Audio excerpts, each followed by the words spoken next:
विद्यते हृदय ग्रंथि छिद्यन्ते सर्व संशयाः क्षीयन्ते चास्य कर्माणि दृष्ट एवात्मनीश्वरे। और जैसे ही दृष्ट एवात्मनीश्वरे यानी जैसे ही भगवान का साक्षात्कार हुआ, भगवत तत्व के विषय में हमें ज्ञान हुआ, तो विद्यते हृदय ग्रंथि, हृदय की जो ग्रंथियां हैं वो उन सब का भेदन हो जाता है। छिद्यन्ते सर्व संशयाः, जितने भी संशय थे हमारे वो सब के सब भी नष्ट होने लग जाते हैं। और क्षीयन्ते चास्य कर्माणि, जो कर्म बंधन की पूर्व में चर्चा की गई थी, जो बड़ी कड़ी गांठ लगी हुई है, वो कर्म बंधन की सारी गांठें भी खुल जाया करती हैं। मात्र किससे कि दृष्ट एवात्मनीश्वरे, जब आत्मा में परमात्मा का साक्षात्कार हो जाता है। अतो वै कवयो नित्यं भक्तिं परमया मुदा वासुदेवे भगवती कुर्वन्त्यात्म प्रसादनी। तो अतो वै कवयो नित्यम, इसी कारण से ये जो कवि लोग हैं, कवि यानी लौकिक कवि नहीं, जो भगवत रस को गाने वाले हैं। कवि भी दो प्रकार के होते हैं, एक जो संसार को रिझाने के लिए गाया करते हैं और एक वो कवि कहलाते हैं जो परमात्मा को रिझाने के लिए गाया करते हैं। मुझे दो तीन नाम याद आते हैं। एक तो घनश्याम जी, घनश्याम नाम के कवि हुए जिन्होंने भगवत प्रसन्नता के लिए बहुत गाया।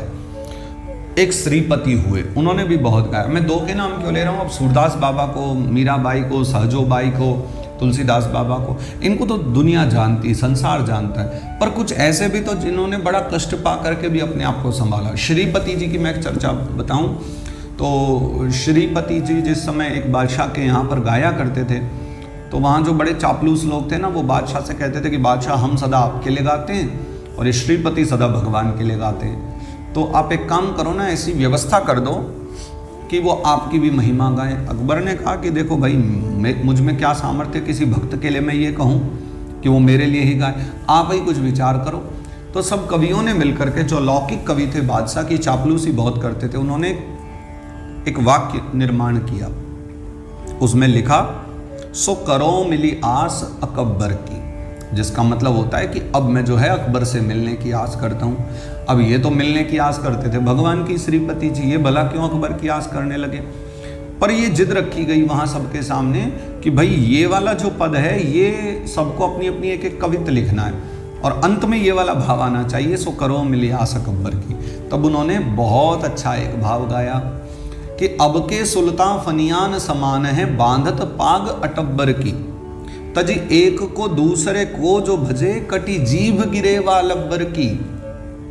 शरणागत श्रीपति श्रीपति की, नहीं त्रास है काहो की जब्बर की, और जिनको हरि की कछुआस नहीं, सो करो मिली आस अकबर की। जिनको हरि की मिलने की आस नहीं है वो अकबर से मिलने की आस करो। तो भैया ऐसा है कि यहाँ लौकिक भी हैं और कुछ भगवत संबंधी गुणानुवाद वाले भी हैं। तो कहा कि अतो वै कवयो नित्यम, वो कवि, वो विद्वान जो भगवत रस को गाने वाले हैं, वो जो बुद्धिमान लोग कहे गए हैं, नित्यम भक्तिम परमया मुदा, जो नित्य ही बड़े आनंद से भगवान श्री कृष्ण के चिंत कीर्तनों को गाते रहते हैं। और वासुदेवे भगवती कुर्वन्त्यात्म प्रसादनी, क्योंकि गा गा करके नित्य ही श्री कृष्ण से प्रेम करते हैं, भगवान श्री कृष्ण के विषय में गाया करते हैं। उससे क्या होता है कि कुर्वन्त्यात्म प्रसादनी, उन्हें आत्मानंद की, परमानंद की, ब्रह्मानंद की, कृष्ण प्रसाद की प्राप्ति होती है, उन्हें आत्म प्रसाद प्राप्त हो जाता है।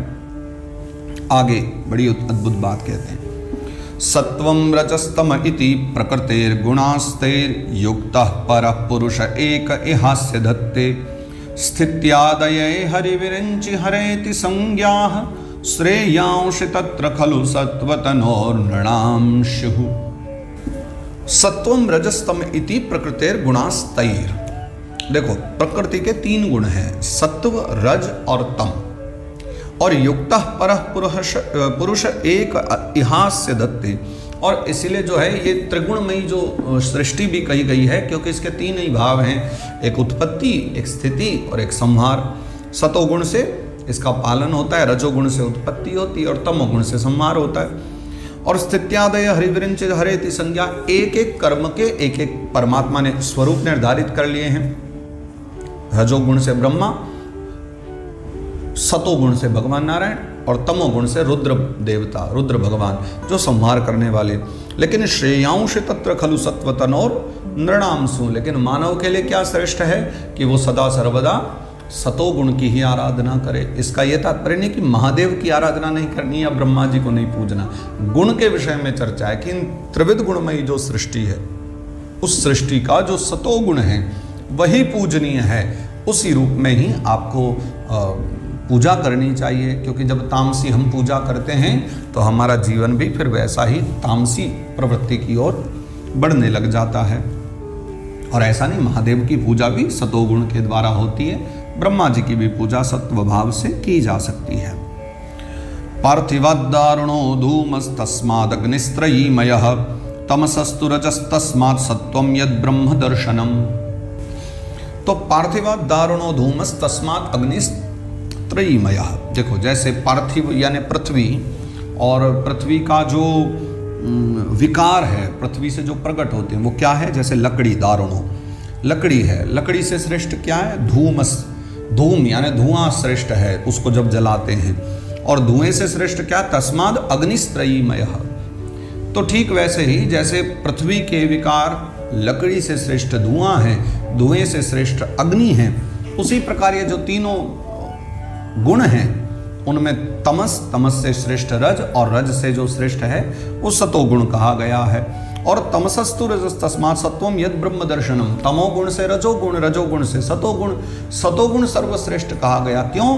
क्योंकि सतोगुण ही वो है जो परमात्मा का दर्शन कराने वाला है, इसलिए यहाँ सतोगुण की विशेष महिमा कही गई है।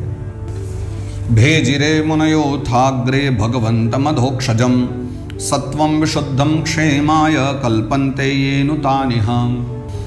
भेजरे मुनयोथाग्रे, देखो पूर्व काल में जो मुनि जन थे वो भगवंतम अधोक्षजम, वो सत्व गुण से भरे हुए भगवान नारायण की आराधना किया करते थे। सत्वम विशुद्धम क्षेमाय कल्पन्ते येनु तानिहं, जिन्होंने सदा सत्व गुण से विशुद्ध हो करके, सतोगुण से परिपूर्ण भगवान नारायण की ही आराधना जो करते रहे। तो क्या है कि जैसे उन सतोगुण वाले की हम आराधना करें और उनका अनुसरण करें, तो ठीक उसी प्रकार से जो हमारी भावना है वो भी सतोगुण से ही परिपूर्ण हो जाती है।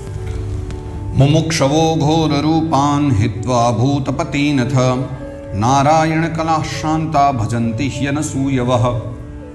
जो मुमुक्षु लोग हैं, मुमुक्षु कहते हैं मोक्ष की कामना वालों को, जो मोक्ष की कामना करते हैं वो मुमुक्षु होते हैं। तो जो मुमुक्षु जन हैं, घोर रूपान हित्वा भूतपतिनथ, देखो वैसे तो वो किसी की निंदा और किसी के विषय में गलत बोलना, गलत उच्चारण करना, ऐसा उनके भीतर कोई गुण नहीं होता। तथापि घोर रूपान हित्वा भूतपतिनथ, जो घोर रूप पूजक हैं, जैसे भैरवादि की उपासना है, भूत उपासना है, जो तामसी उपासना जिनको कहा गया है, फिर भी मुमुक्षु जन जो है घोर रूप को हित्वा को छोड़ करके और जो तामसी प्रवृत्ति की पूजाएं हैं, भैरवादि पूजा, भूत पूजा, उन तामसी पूजाओं को छोड़ करके नारायण कलाह शांता भजन्ति यनसूयवः, वो क्या करते हैं कि सतोगुण रूप भगवान नारायण की ही आराधना करते हैं। यही उनका सबसे उत्तम गुण है कि भगवान विष्णु और शांता यानी उनके जो कला रूप हैं, भगवान के विविध अंश रूप हैं,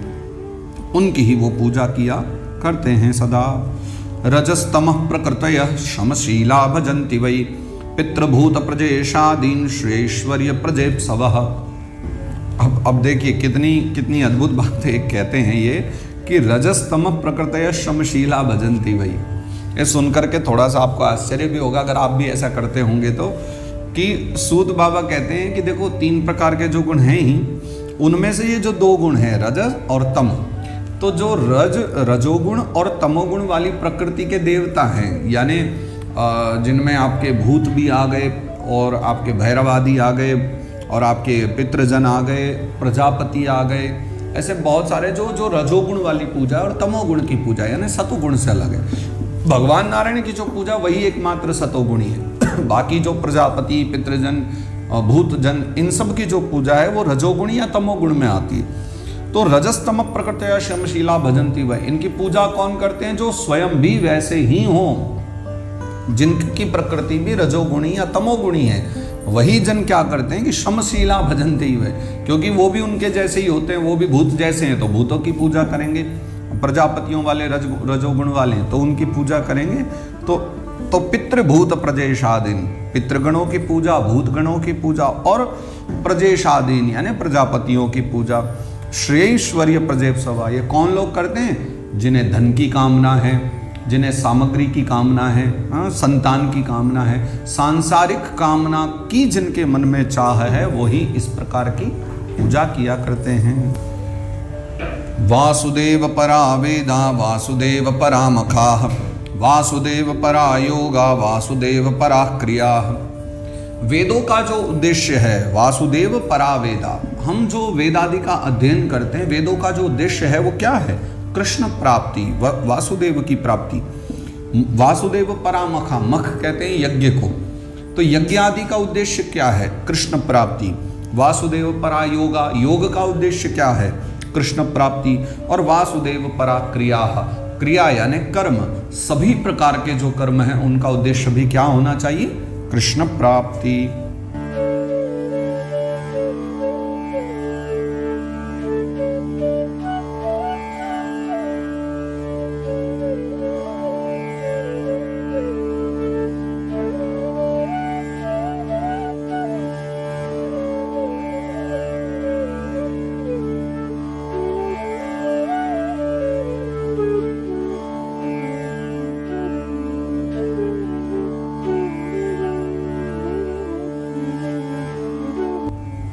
स एवेदं ससर्जाग्रे भगवान् आत्ममायया सदसद्रूपया चासौ गुणमय्या गुणो विभुः।